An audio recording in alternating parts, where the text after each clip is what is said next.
My first day was ChatGPT hitting 1 million users, and all of a sudden, like, we didn't really have this problem with top of funnel awareness with developers anymore. Everyone was really excited to build with the stuff. So, hi everyone, you're listening to Scaling Dev Tools. I'm joined today by Logan Kilpatrick, who is a member of the developer advocacy team at OpenAI, which is extremely exciting.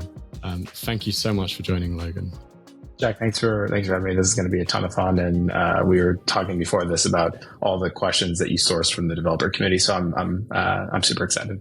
Yeah, if there's one thing I've got, it's questions for you. So my first question is, for most of the like founders that I speak to, their goal is to try to, how do I get my first users? How do I like get people to actually care about what I'm doing?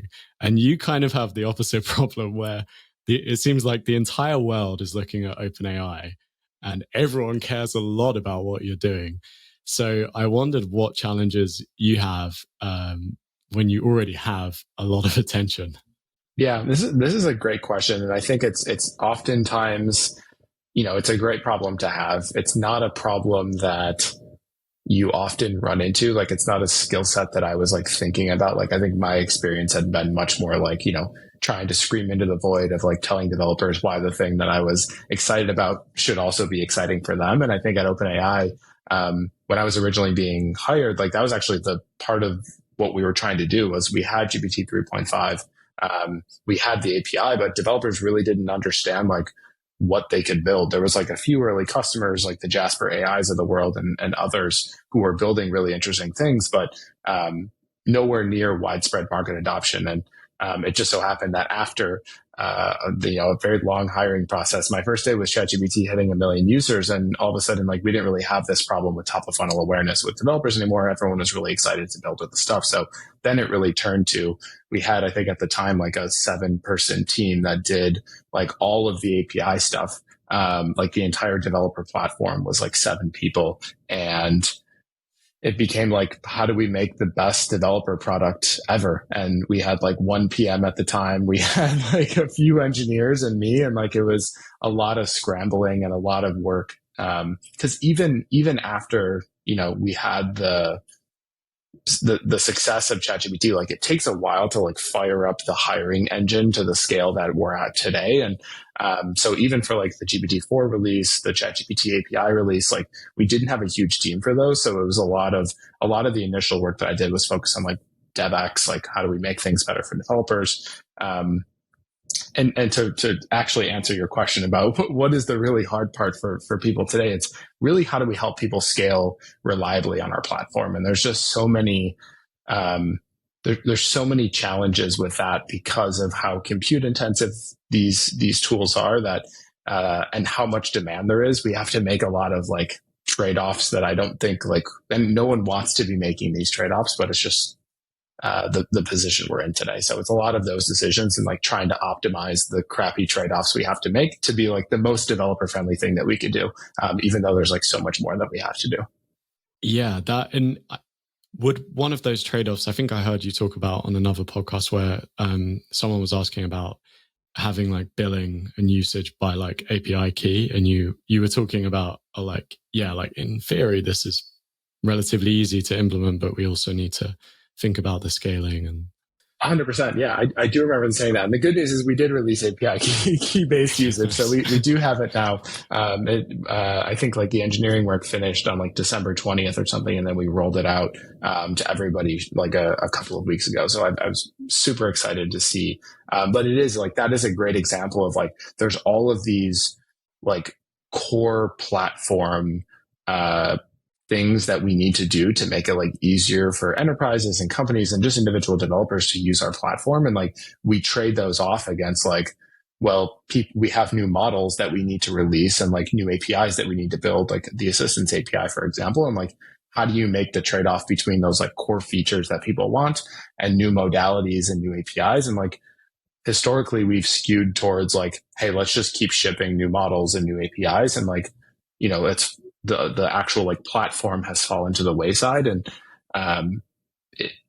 I think that was the right trade-off historically. Now we have more resources. We actually have like an enterprise platform team that's really focused on like shipping a bunch of like core platform improvements. So you'll see a lot more stuff coming from that team, making our products better. But yeah, historically bad trade-offs. Like we want to make those, we want to make the platform better, but we also want to ship new API modalities. And like, it's just, we can't do both in the past. And I'm excited for the future where we'll be able to do all of the things at once and hopefully do them all really well. Yeah, and speaking of doing all the things at once and trying to do them really well as well, how if you had to kind of talk about like how you spend your week, how you divide your time, like how are you doing that, and also how are you deciding how you do that? There's an interesting tension point between like where I think I'm going to spend my time, and because of how quickly the pace of OpenAI is moving, like where I end up spending my time. So 2 weeks ago, if you had asked me how will I be spending this week, I would have given you a different answer than what I'll actually spend this week doing. And I think that's actually like the most challenging part. Is it's really difficult to like plan ahead and be like, I want to do these 5 things, because so much is going to change between now and when I hope to accomplish the end of those 5 things because of how quickly we're moving. And I don't have a great answer. Like in general, like the big buckets of things that I spend my time doing is like our core documentation product. I spend a ton of time, like end up being like the DRI for like a lot of the improvements on a granular level, on a very macro level as well. So spend probably like 20% of my time doing that. Probably spend like 20% of my time like talking directly to developers, hearing feedback from them, like seeing problems. I probably spend like 20% of my time on just like random internal coordination stuff. Like everybody has questions about everything and somebody needs to answer them. So spend a lot of time doing that. And then we launch so much stuff that I feel like we're always in a launch mode. So I'm like, I feel like at least a quarter of my time is spent on like new launches. Like for the last couple of weeks, it's been the GPT store and like supporting that launch around developer comms for like how we do appeals for takedowns around GPTs and helping people make better custom actions in their GPTs and all that stuff. So it's all over the place. And there's an infinite amount of work. I have a to-do list that's never stopping growing. And I think that's the really fun part to me. Like, I think if there was less work to do and there was less stuff happening, it just wouldn't be as exciting to me. So I'm happy in a lot of ways that there's so much craziness going on. Yeah. It sounds like very much like, I mean, obviously I guess it is a startup. But it's like you're a founder in a sense that it sounds like you're just like every day, like, well, okay, what should I do?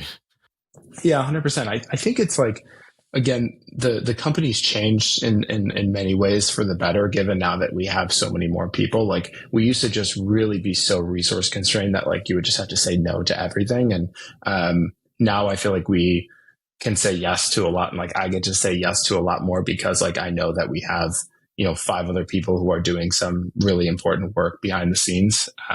So that part is refreshing.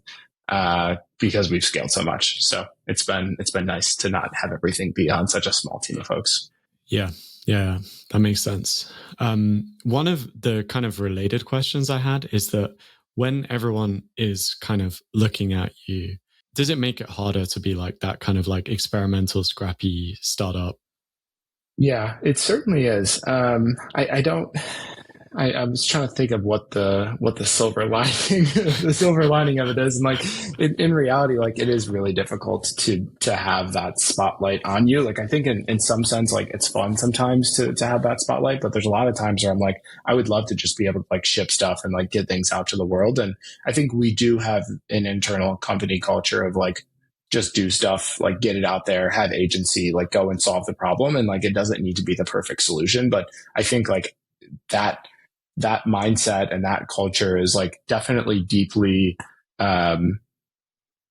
conflicting with the reality that there's like so many people who are watching, and like every little small mistake that we make. And it's not even like, I think developers in some sense are forgiving because they understand the process of like building these things, versus like, I actually think in a lot of ways, like consumer products are a little bit less forgiving because people don't have as much like the audience of consumers don't have as much intuition as to like how products are built and things like that. And I think like developers understand how APIs are built and how other developers work. So they're a little bit more forgiving than I think like ChatGPT end users might be. So I think that is nice. But in the other sense, like, if our API goes down, like all of a sudden now like hundreds or thousands of businesses are now no longer able to operate with the services that they said that they were going to provide to their customers. So it's also a much like different bar in that sense as well. So it's this tricky trade-off. And I like very personally, like for me, really enjoy like the scrappiness of doing things. Like it's fun to be able to like do things very quickly and move super fast. And like, I've had to make adjustments myself as we've continued to scale, and there's more eyeballs of just like being more cautious about things that we say and what the quality level is for products that we release and docs and stuff like that. So it could definitely be challenging. Yeah, it sounds fun and exciting, and also challenging. What do you think is like the most impactful thing that your team does on the kind of like DevRel side of things? It's definitely the documentation. Like I think at the end of the day, if I had to say no to everything else and focus on a single thing, it would be our docs. Like our API is brought to developers through our documentation. And if there's something wrong with our documentation or it doesn't make sense or people can't find what they're looking for, like then we've failed. It doesn't matter that GPT-4 is incredible or that our other models are incredible. If people can't find it and learn how to use it and be effective building with it, then nothing else matters. So I think that's like in my mind, always priority number one. Like I can say no to everything else, knowing that like the docs are really what matters. And I think we're just now, as Roman, who's my manager, has joined, and so many other folks, hopefully in the future will be joining us. Like we're just now getting to the point where we'll be able to like scale and build a team. Cause like historically it's been me doing the docs in collaboration, like with random other teams, like engineering teams or product teams or whomever, who's like our go-to-market team has done a bunch of things related to docs, but like, at the end of the day, those are all like one-off contributions and like no one else is really thinking super deeply about it. So having other folks to help that will be super nice. And like, hopefully developers will be able to see the change and up level in quality once we have more people who are waking up every day, living and breathing, developer docs. Yeah. And your docs get pretty heavily scrutinized, I guess, used. What kind of things have you learned in the process of like working on OpenAI's docs?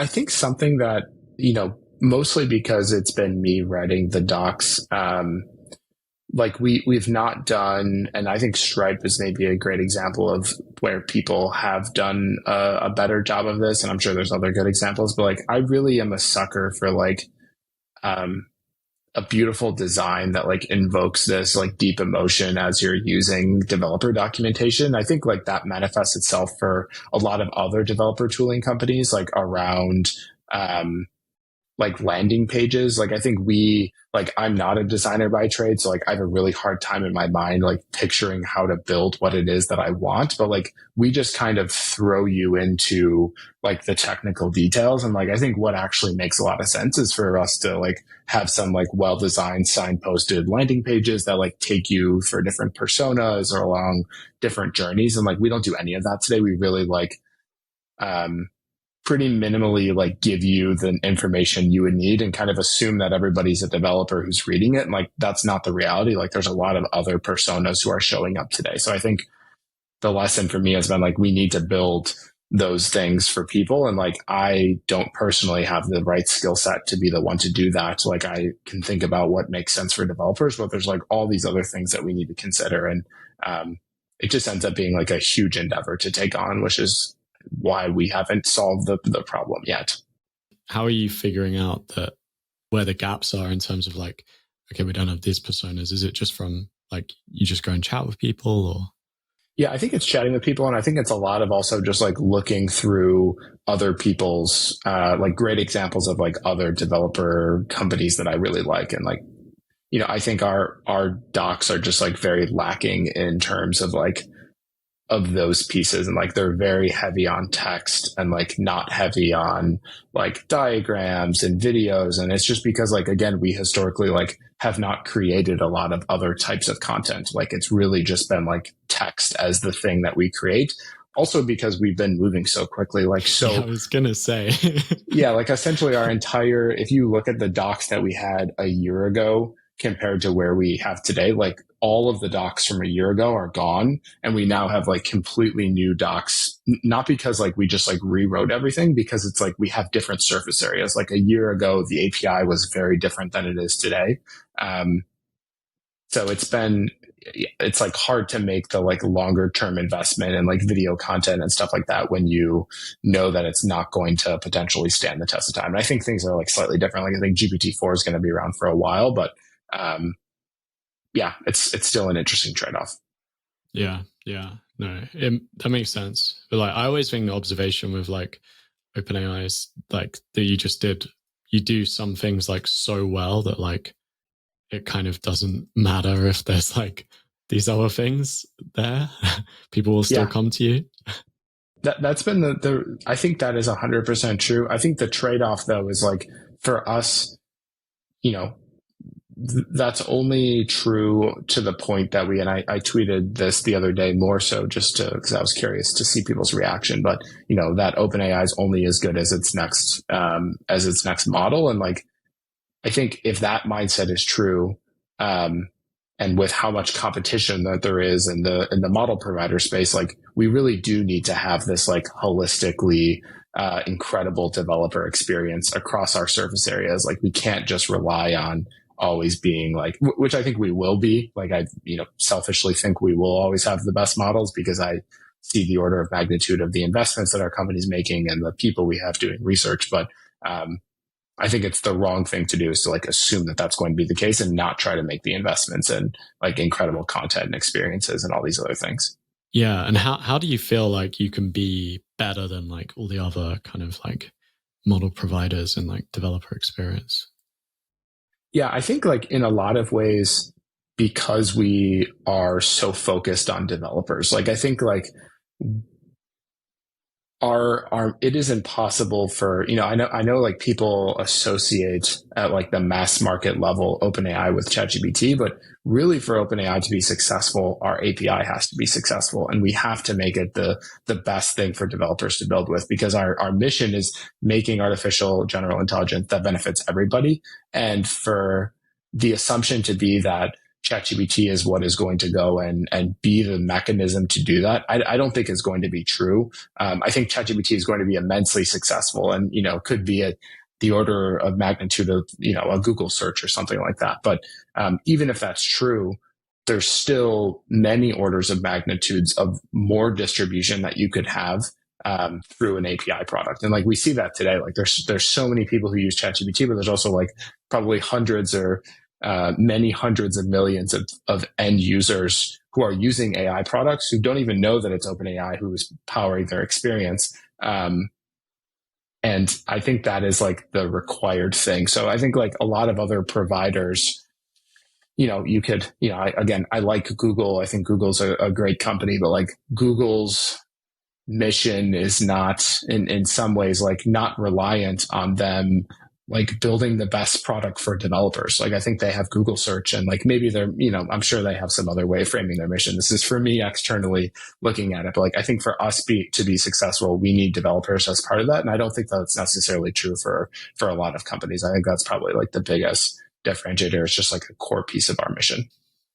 Yeah. So it just has to be. You just have to be. Yeah. That's really cool. One thing I was interested is like, you're in such a unique position. I guess most of my questions are gonna be like, hey, you guys are unique. How do you think about like getting like advice from people, like, because it's kind of hard to find people that have been through what you're going through? I think we have a team, and we're building a team that like has a lot of the right experience. That's like even my manager Roman led DevRel and DevX and a bunch of different product surface areas at Stripe. And I think Stripe's a great example. Like a lot of our core team has come from Stripe, and they've been through a lot of these. Like I think it's like different it's a different like angle on the same experiences. But like Stripe, I think is probably previously like one of the most successful developer product companies that exists. And like they've built a bunch of incredible stuff. And like we've been lucky enough to get a bunch of amazing folks from their team who have those experiences. And I also think like at the end of the day, like sticking very close to what developers themselves are saying, I think is like super, it's not only like fun just because like I really like and empathize with what other developers say, but like it's the truth. Like I can get advice from a bunch of other people about what to do, but like at the end of the day, I can also go to our developer forum and like read a bunch of comments that people are giving me. And like that is like empirically like the truth of what developers want. And it's oftentimes like the hard part is not knowing, is like not getting suggestions on what to do. It's like more about the prioritization of like, how do we decide which of those things? And I mentioned that before, but like we used to just historically make much worse trade-offs. And like now I think we just like have much more bandwidth to like go and do more of the things that people have been asking us for. Yeah. That makes sense. Okay, I think this is my last question. But one of the questions I have is like, how do you kind of like keep the kind of like the noise out sometimes? Like, I know like in sort of November, December time, there was like especially quite a lot of noise going on. And like, how are you like able to kind of like, carry on, working on docs and stuff like that? That's a tough question. I think it's especially challenging for me as somebody who has inadvertently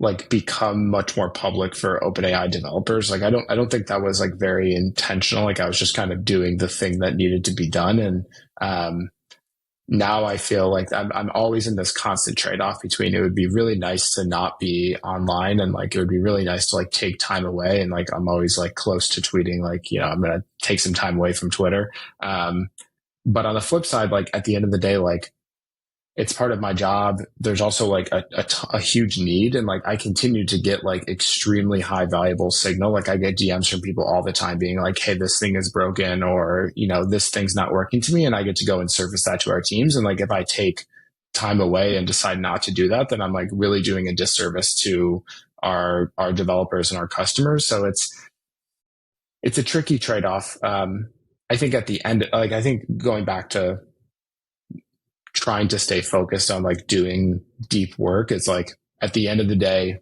bar everything else going away, like the thing that matters is, for me personally right now, is like making docs improvements. So like that ends up being like the prioritization. Docs improvements and like helping support our launches are like the two things that like I will always have to focus on, and like make really difficult trade-offs. Like historically we have a developer like a developer community forum, for example. And like historically I've had to like step away from the developer community forum for like a month at a time or something, because I just did not have enough bandwidth to manage a community of millions of people and do all the other things that needed to happen. And like, it's just a difficult trade-off that has to be made. But I know the two things that are like top of my list as far as what needs to happen. Yeah, that makes total sense. So just come back to like, what really are my priorities? And then accepting that you have to be out there to some extent on Twitter.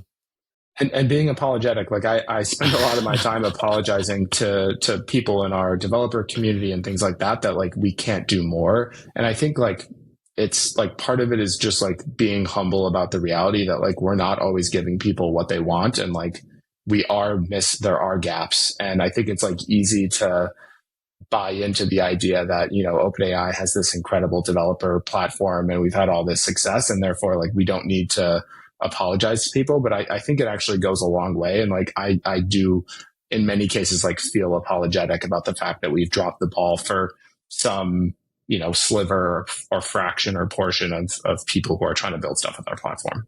Yeah, it's really cool. Like, yeah, it would be easy to imagine a world where like you guys were just like sat on your, looking down like, hey, we built, have you tried GPT-4? And you're correcting me on this little like API docs mistake we've got. Yeah. Also, send me the API docs mistakes. If folks see stuff, please shoot me a message. Like, those are my favorite things, to be like, darn it, I can't believe we made this mistake, but thank you to whoever that person is who pointed out. Like, please send that stuff. Those are always the best things to see. Yeah, it's an easy green square on GitHub as well. So true, very true, very true. Okay, so I actually have a lot of questions from like friends and developer tools people. So the first one is from Lou from TL Draw, who I know that you know, but for anyone that doesn't, if they saw Twitter where there was like this, you could like write what you wanted and it would just kind of draw it and create it. That was TL Draw. Check it out. So Lou asked, what do you want people to make with OpenAI that they aren't already? I've said this a few times publicly now, so I think hopefully only a couple more times and then somebody will build this. But like, I think the text first chat assistant is what is going to bring AI to the next 3 billion people. I think being able, like, everybody already who has technology already knows what texting is. They already know how it works, and they don't need to go and learn some new interface. And I think there's a huge, massive opportunity to build like a multiplayer, multimodal, text first AI assistant. And I'm really excited for that. Like, I think it's just going to be so wonderful. So I'm fingers crossed somebody builds something cool. Okay, that sounds pretty awesome. Louis from Bloop asks, do you have any plans for the OpenAI community in London? But I guess we'll expand that to like every city. Yeah, Louis, this is a great question. I think we actually are pretty aggressively growing our London footprint. If you go on our careers page right now, there's like a ton of different open actual like engineering positions that are based in London. I'm hopeful that will sort of be the Kickstarter for the London community, because we'll have we do have an office, but we'll also have like a much larger footprint. I think broadly, it is definitely a work in progress. I think part of, like, I'm based in Chicago, I'm not based in San Francisco, and part of my instinct around, other than that, my partner's in Chicago and that I love Chicago, is like, I really think, like, again, our mission is to build AI that benefits everybody. And like, everyone does not live in San Francisco. And I think for me, it's super important that we show up in places that are not just the most exciting tech hubs in the world. Like, I'm talking to someone right now about doing an event in Atlanta and all these other places, because so many more people than just those in San Francisco deserve to be excited about AI. And if folks have events and things like that they're excited about, please feel free to send them to me, and we can work on trying to make them happen. But it's a difficult trade-off because, like, we have a small team. I'm also already traveling a ton. So there's, it's a bunch of really difficult trade-offs. And I'm hopeful, just like as the team grows and as the company grows, we'll be able to do many, many more of these types of events. Awesome. Yeah, Louis organizes AI Tinkerers in London, and you should definitely, if you do get a chance, you should come to that one. Louis, I'll come. Send me an invite. I'll get him to it. So Vrashank VS, founder of Portkey, asks, what innovations do you feel your team has made for DevRel / developer experience, if any? It's a heavy question. Yeah. I wonder what innovations we have made. I think like we've enabled some of the really cool, new like DevX paradigms around like being able to like chat with, different docs and stuff like that. I think we ourselves have not done that, mostly because like if you like Stripe has done this, Shopify has done this, others have done this. It takes some work to get it right and like do it really well. And like we haven't done it, not because we don't think it can be done well, but because we haven't had the time to do it well. So I'm excited for like when we'll be able to launch our like OpenAI developer assistant to make that happen. And somebody actually in the community built a GPT to do this. And I think it actually works pretty well. So if you use our API and you go look on the GPT store, you should be able to find the one that somebody in the community made. And we've explored building our own first party version of this as well. But yeah, I think that's like, again, we didn't sort of build that innovation ourselves, but I think it's what our technology has enabled for people who are in this space. Yeah, that's really cool.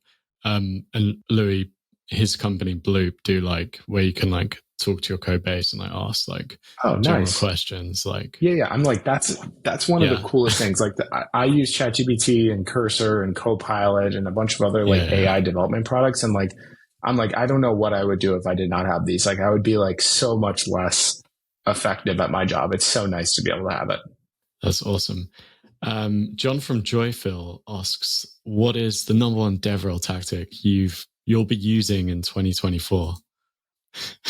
Make great docs. That is the theme of this conversation. Make great docs. Everything else comes after that. Okay, I wish I'd asked this one earlier, actually.